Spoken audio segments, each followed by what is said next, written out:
गुजरात स्वागत છે ફરી એકવાર એક નવા હવામાન સમાચારની અંદર। મિત્રો આજના સમાચારમાં આપણે વાત કરવાની છે તો શક્તિ નામનું વાવાઝોડું ફરી એકવાર ગુજરાત ઉપર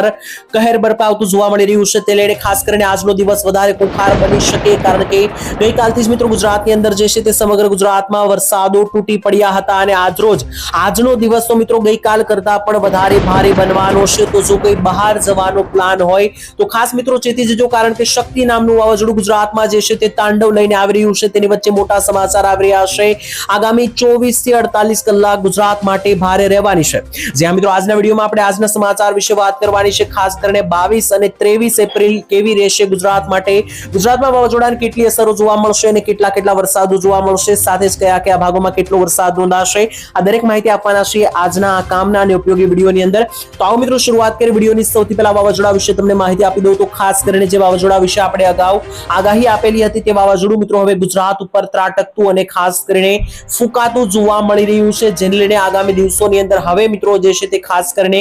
10 થી લઈને 15 ઇંચના વરસાદો ગુજરાતમાં નોંધાય તેવી આગાહી છે। આજરોજ મિત્રો ગુજરાતના સૌરાષ્ટ્ર અને દક્ષિણ ગુજરાતમાં 3 ઇંચના વરસાદો ઘણી જગ્યાએ નોંધાયા છે અને હજુ પછી આગામી 24 કલાકમાં હજુ પણ આજે જે છે તે ખાસ કરીને 5 ઇંચના વરસાદ નોંધાય તેવી શક્યતા છે। પરંતુ વરસાદની સાથે મિત્રો આ વાવાઝોડાની આફત જે મંડરાઈ રહી છે ગુજરાત ઉપર, તે વધારે ખતરનાક વરસાદ કરતા પણ બનવાની છે, કારણ કે આંધી તોફાન સાથેના પવનો ફૂંકાવાના છે। ખાસ કરીને મિત્રો ટૂંક જ સમયમાં આપણે માહિતી મેળવી લઈએ તો ખાસ મિત્રો તમને માહિતી આપી દઈએ કે જો વાવાઝોડું અત્યારે જે આ ખાસ કરીને અહીંયા ત્રાટક્યું છે અરબ સાગરની અંદર, તે ખાસ કરીને કઈ તારીખે આવતું દેખાઈ રહ્યું છે તો મિત્રો 24 અને 25 તારીખ આસપાસ જે છે તે આ વાવાઝોડું મહારાષ્ટ્રની એકદમ સીધી લાઈનમાં જે છે તે તમે જોઈ શકો કે બની રહ્યું છે અને ગુજરાતથી જે છે તે મિત્રો લગભગ 300 કિલોમીટરના અંતર ઉપર જે છે તે આ વાવાઝોડું અહીંયા દેખાઈ રહ્યું છે। અને ખાસ કરીને જેમ જેમ દિવસ આગળ વધશે તેમ 24 અને 27 તારીખ આસપાસ તો મિત્રો આ વાવાઝોડું વધારે ખુંખાર બનતું દેખાઈ રહ્યું છે, જે લઈને ગુજરાતના ભાગોમાં રીતસરનું આબ ફાટશે અને 2 વર્ષ પહેલા આવેલા બીપર જોય અને જે મિત્રો તોકતે વાવાઝોડું આવ્યું હતું એ બંને વાવાઝોડા જેવા જે છે તે મિત્રો દ્રશ્યો ફરી એકવાર સર્જાય તેવી આગાહી છે। ખાસ કરીને મિત્રો આજે વાવાઝોડું જે છે ખાસ કરીને ખેડૂતો માટે ખૂબ જ વિકરાળ બનીને સામે આવી શકે, કારણ કે વાવાઝોડું જે છે તે હવે ચરમસીમા ઉપર આવી ગયું છે અને આગાહી હતી તે અનુસાર જ આગળ વધી ગયું છે। ગુજરાત ઉપર જે છે તે ખાસ કરીને 29, 30 અને 31 તારીખ આસપાસ જ્યારે મિત્રો આ વાવાઝોડું લેન્ડફોલ કરશે એટલે કે ત્રાટકશે, ત્યારે ગુજરાતના વિવિધ વિસ્તારો ઉપર જે છે તે ખાસ કરીને કડાકા બડાકા સાથેના વરસાદો જે છે તે મિત્રો નોંધાતા જોવા મળી શકે। તેને લઈને મિત્રો તમને માહિતી આપી દઈએ તો ખાસ કરીને વાવાઝોડું જે છે તે ખાસ 25 તારીખથી જે છે તે ગુજરાત ઉપર આગળ વધતું જોવા મળી રહ્યું છે અને 25 તારીખથી મિત્રો જે રીતની એન્ટ્રી લઈ રહ્યું છે તેવી જ રીતના ખાસ કરીને 28 થી 29 તારીખ સુધી સમગ્ર ગુજરાતની આસપાસ મિત્રો ભ્રમણ કરતું દેખાઈ રહ્યું છે, જેથી આગામી 5 દિવસ જે છે તે ખાસ કરીને 23 તારીખથી તેની અસરો શરૂ થઈ જશે। 23,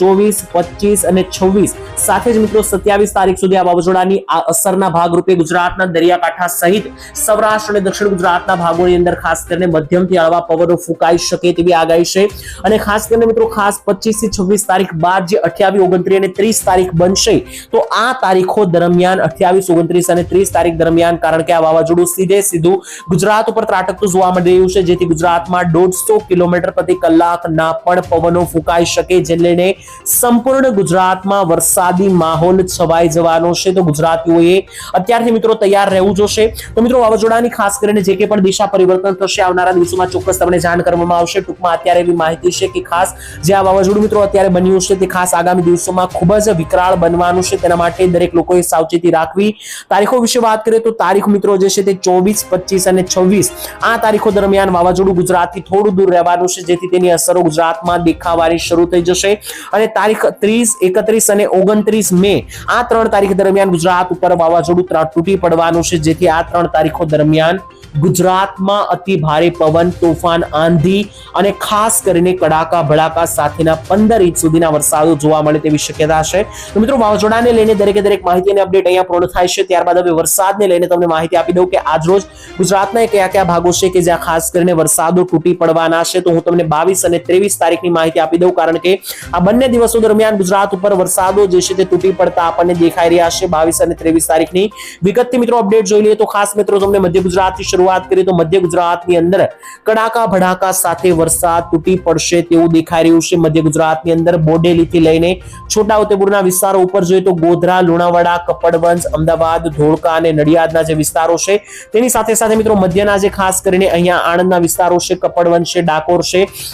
આ દરેકે દરેક ભાગો ઉપર જે છે તે મિત્રો કડાકા ભડાકા સાથેના વરસાદો આજે અને આવતીકાલે એટલે કે 22 અને 23 મે ના રોજ નોંધાય તેવી શક્યતા છે. તેની મિત્રો આગળ વધી ખાસ કરીને માહિતી મેળવી અન્ય વિસ્તારો વિશે ખાસ મિત્રો તમને માહિતી આપી. દક્ષિણીય ગુજરાતના ભાગો વિશે માહિતી આપીએ તો દક્ષિણીય ગુજરાતના ભાગોની અંદર ખાસ મિત્રો 22 અને 23 તારીખના રોજ આબ ફાટતું દેખાઈ રહ્યું છે, જેમાં જોઈ શકો કે વડોદરાના વિસ્તારોથી લઈને નીચે છેક મિત્રો નીચેના જે પણ વિસ્તારો છે આ દરેકે દરેક ભાગો સુધી ખાસ ભારે વરસાદ દેખાઈ રહ્યો છે, જેમાં વડોદરા, ભરૂચ, આણંદ, રાજપીપળા, છોટાઉદેપુર વિસ્તારો, નીચે આવ્યો તો સુરત, વ્યારા, બારડોલી, ભરૂચના વિસ્તારોથી લઈને આહવા, ડાંગ, નવસારી, સાપુતારાના વિસ્તારો અને મિત્રો જે નવસારી અને વલસાડના વિસ્તારો છે તો આ સમગ્ર જે આ દક્ષિણીય ગુજરાતનો પટ્ટો છે આ સમગ્ર પટ્ટા ઉપર ભારેથી અતિ ભારે કડાકા અને ભડાકા સાથેના વરસાદો જે છે તે તૂટી પડવાના છે. ત્યારબાદ મિત્રો સૌરાષ્ટ્ર વિશે તમને માહિતી આપી દઈએ તો સૌરાષ્ટ્રમાં 22 અને 23 તારીખ દરમિયાન ભારેથી અતિ ભારે તોફાની વરસાદો ફૂંકાતા દેખાઈ રહ્યા છે, જેમાં ભાવનગર જિલ્લાની વાત કરી લે તો ખાસ કરીને સમગ્ર ભાવનગર જિલ્લા ઉપર તોફાની વરસાદના રાઉન્ડો જોવા મળવાના છે. તેમાં પણ વિસ્તારો જોઈ લે તો ભાવનગર જિલ્લાની અંદર પાલીતાણાથી લઈને ગારિયાધારના વિસ્તારો, તળાજા અને વલભીપુર પાલીતાણાના વિસ્તારો આસપાસ ભારેથી અતિ ભારે વરસાદો જે છે તે મિત્રો જોવા મળી શકે. તેની સાથે અમરેલી જિલ્લાની વાત કરી લે તો જોઈ શકો અમરેલી જિલ્લામાં પણ સમગ્ર અમરેલી જિલ્લામાં બાબરા, લાઠી, દામનગરના નીચેના વિસ્તારો, સાવરકુંડલા, ધારી, બગસરા, કુકાવાવ સહિતના વિસ્તારો અને ત્યાંથી પણ નીચે મિત્રો જોઈ લે તો રાજુલા અને લીલિયા સહિતના ભાગો અને છેક મહુવા બોર્ડર સુધી રીતસરનું આબ ફાટતું દેખાઈ રહ્યું છે. જુનાગઢ અને ગીર સોમનાથ પંથકની વાત કરીએ તો જોઈ શકો જુનાગઢ આસપાસ જુનાગઢ, કેશોદ, વિસાવદર, ધારી, બિલખા, જુનેજ, માણાવદર, મુલિયાસાના વિસ્તારો, નીચે આવ્યો તો તુલસી, શામ, ઉના, કોડીનાર, વેરાવળ અને માંગરોળ સહિતના વિસ્તારો, આ દરેકે દરેક મિત્રો જે ગીર સોમનાથ અને જુનાગઢ જિલ્લાના અનેકો તાલુકાઓ છે તો આ એકો એક તાલુકા ઉપર પણ મિત્રો ભારેથી અતિ ભારે વરસાદનું જોર જે છે તે વધતું દેખાઈ રહ્યું છે. આગળ મિત્રો વાત કરીએ ખાસ કરીને રાજકોટ જિલ્લાની વાત કરી લે તો જોઈ શકો ઓલ ઓવર સંપૂર્ણ રાજકોટ જિલ્લા ઉપર સારી કક્ષાના વરસાદો દેખાઈ રહ્યા છે, જેમાં ચોટીલા, થાણગઢથી લઈને શાપર, વેરાવળના વિસ્તારો, ગોંડલ, સરદાર, જેતપુર, ઉપલેટાના વિસ્તારો, તેની સાથે સાથે મિત્રો વિછિયા સહિતના અને જેતપુર, કાલાવાડ સહિતના ભાગો સુધી રાજકોટ જિલ્લા ઉપર આબ ફાટી શકે અને રાજકોટ, અમરેલી અને ભાવનગરમાં તો વરસાદને લઈને રેડ એલર્ટ પણ જાહેર કરી દેવામાં આવ્યું છે. ત્યાંથી મિત્રો આગળ વધીએ ખાસ કરીને દરિયાકાંઠે વાત કરીએ તો પોરબંદર જિલ્લામાં પણ ખાસ કરીને દરેકે દરેક તાલુકાઓ, દ્વારકા જિલ્લાના અને જામનગર જિલ્લાના પણ એકો એક તાલુકાઓ, તો ટોટલ આ 3 જે જિલ્લાઓ છે ખાસ કરીને જામનગર, દ્વારકા અને પોરબંદર અને મોરબી, આ 4 જિલ્લાઓ ઉપર જે છે તે ખાસ આગામી 24 કલાક કડાકા ભડાકા અને ભારે ગતિવિધિઓ વાળા વરસાદો જોવા મળી શકે. ઉત્તર ગુજરાતની માહિતી આપે તો ઉત્તર ગુજરાતમાં જે છે તે ખાસ હમણાં કોઈ મોટી વરસાદની આગાહી નથી, પરંતુ 25-26 તારીખ આસપાસ જે છે તે ઉત્તરીય ગુજરાતના ભાગોમાં મધ્યમથી હળવા વરસાદો જે છે તે શરૂ થાય તેવું મિત્રો આપણું હાલ આજ પૂરતું અનુમાન છે. તો વરસાદના આગામી 2-3 દિવસના રાઉન્ડ વિશે મેં તમને માહિતી આપી દીધી. ત્યારબાદ જે ખતરનાક સિસ્ટમ અરબ સાગરમાં બની રહી છે તેના વિશે પણ ડિટેલમાં તમને માહિતી આપી દઉં તો જોઈ શકો મિત્રો આ ખતરનાક વરસાદીય સિસ્ટમના દ્રશ્યો છે જે તમે અહીંયા જોઈ શકો અને મિત્રો આ સેટેલાઇટના માધ્યમથી હું તમને અહીંયા જણાવી રહ્યો છું. સેટેલાઇટના માધ્યમથી તમે અહીંયા જોઈ શકો કે કેટલી ખુખાર અને ખતરનાક જે છે તે અરબ સાગરની અંદર આ સિસ્ટમ બની રહી છે અને તે જ મુખ્ય કારણ છે શક્તિ વાવાઝોડાની. શક્તિ વાવાઝોડું જે છે તે મિત્રો હવે એકદમ બની ગયું છે અને મિત્રો એ પણ તમને જણાવી દઈએ કે ગુજરાત ઉપર કઈ તારીખે ત્રાટકશે. તો મિત્રો મેં તમને અગાઉ જણાવ્યું તે પ્રમાણે ગુજરાત ઉપર 28 થી 31 તારીખ વધારે ખતરો બનશે, પરંતુ તેની પહેલા 25 તારીખથી જ તેની અસરો જે છે તે જોવાની શરૂઆત થઈ જવાની છે. ગુજરાતની અંદર અસરોમાં શું જોવા મળશે તો ભારે પવનો ફૂંકાશે. 100 કિલોમીટર પ્રતિ કલાકના પવનો 25 તારીખ આસપાસ ફૂંકાઈ શકે અને 30 તારીખ આસપાસ એ પવનો 150 કિલોમીટર પ્રતિ કલાકની ઝડપે પણ ફૂંકાશે, જેથી સંપૂર્ણ ગુજરાતની અંદર આંધી, તોફાન અને ખાસ કરીને મિત્રો એક વાવાઝોડા જેવી પરિસ્થિતિ જોવા મળશે અને વરસાદો જે છે તે મિત્રો તૂટી પડતા જોવા મળવાના છે, જેથી ખાસ કરીને ચોમાસા પહેલા જે છે તે સંપૂર્ણ ગુજરાત ઉપર તોફાની માહોલ જામવાનો છે. હવે મિત્રો ચોમાસાની વાત થઈ ગઈ છે તો તમને ખૂબ જ કામની માહિતી આપી દઉં તો ચોમાસું અત્યારે ક્યાં પહોંચ્યું છે. તો મિત્રો ચોમાસું જે છે તે નીચેના કેરળના જે ભાગો છે, અહીંયા કેરળના ભાગો ત્યાં મિત્રો પહોંચવામાં છે અને હવે 1 થી 2 દિવસમાં અહીંયા કેરળ પહોંચી જાય તેવી શક્યતા છે અને ત્યારબાદ આ રીતનું આગળ વધશે ગુજરાત સુધી કેરળથી. તો અત્યારે મિત્રો કેરળની અંદર જે છે તે આ વખતે 10 દિવસ પહેલું ચોમાસું આવ્યું છે. ગયા વર્ષે